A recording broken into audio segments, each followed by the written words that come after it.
Hello，歡迎我哋楊同學接受呢次訪問嘅。關於呢次訪問係關於運動方面嘅。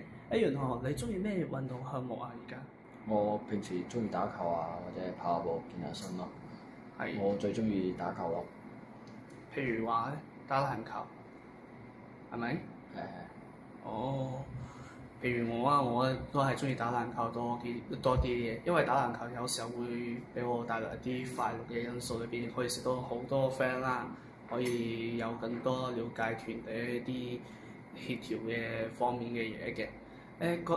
講人同學，我想問下咧，運動可以俾生活帶來啲咩好處，或者對你有咩得着咧？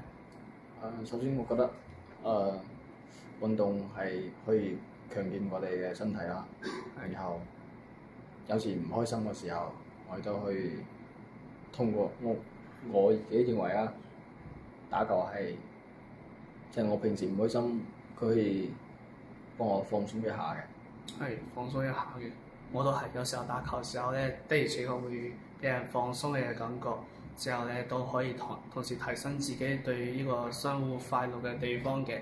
但係我想問下，除咗呢方面，仲有其他方面可以有咩得處嘛？譬如咩有冇俾你識到更多朋友啊，或者係有冇咩關於打球遇到咩特別開心，你會覺得呢個係特別好嘅呢個運動咧？我有啊，即係我平時都會即係如果識到啲朋友咧，我哋平時都會去場打球嘅。咁喺我中學嘅時候，我因為打球認識咗好多個朋友。到而家都有聯繫嗰啲嘅。係啦。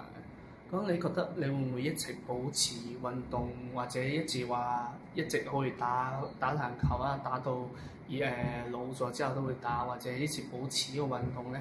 會嘅，因為我覺得即係唔止係籃球啊，其他運動我哋都可以一直保持嘅。係。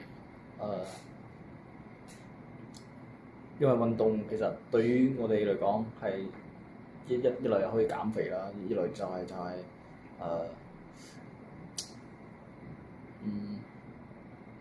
等自己放鬆一下啦。